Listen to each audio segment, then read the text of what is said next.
Lord. இந்த வெள்ளிக்கிழமை காலையிலே உங்களை சந்திப்பதில் மிகுந்த சந்தோஷம். இந்த நாளுடைய ஆசீர்வாதத்துக்காக ஒரு வேத பகுதி வாசிப்போம்.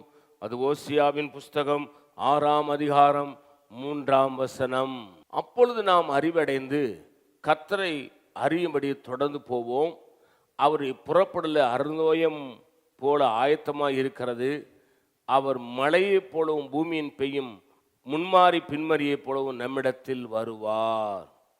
எப்பொழுது? அப்பொழுதுனா எப்பொழுது? அதான் ரொம்ப முக்கியம். அங்கே எழுதிருக்கு பாருங்க, அப்பொழுது நாம் அவருடைய சமூகத்தில் பிழைத்திருப்போம், அப்பொழுது நாம் அறிவடைந்து. கவனிங்க, நீங்கள் நல்லா ஜெபிக்கிறவங்களா இருந்தா, நல்ல வேதத்தை வாசிக்கிறவங்களா இருந்தா, தெய்வத்துக்கு பயப்படுவர்களா இருந்தால், அப்பொழுது நீங்கள் ஜெபிக்கும் போது, வேதத்தை வாசிக்கும் போது, தியானிக்கும் போது, தெய்வத்துக்கு பயந்து நடக்கும்போது நீங்கள் அறிவடைந்து கர்த்தரை அறியும்படி தொடர்ந்து போவோம். அவருடைய புறப்படுதல் அருணாயுதம் போல் ஆயத்தமாக இருக்கிறது. அவர் மழையைப் போலவும் பூமியின் பெய்யும் முன்மாறி பின்மாறியைப் போலவும் நம்மிடத்தில் வருவார். அல்லேலூயா. நீங்கள் எங்கே ஜெபிக்கிறீங்களோ, எங்கே வேதத்தை வாசிக்கிறீங்களோ, எந்த இடத்துல காத்திருக்கிறீங்களோ அந்த இடத்துல இயேசு வருவார். அல்லேலூயா.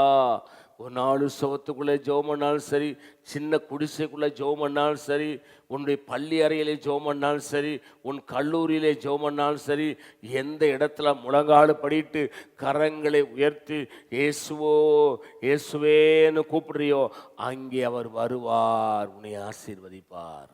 நான் உனக்கு ஆட்சேபிக்கிறேன். பரிசுத்த பிதாவே, என்னோடு எங்களோடு பேசின நல்ல வார்த்தைகளுக்கு ஸ்தோத்திரம்.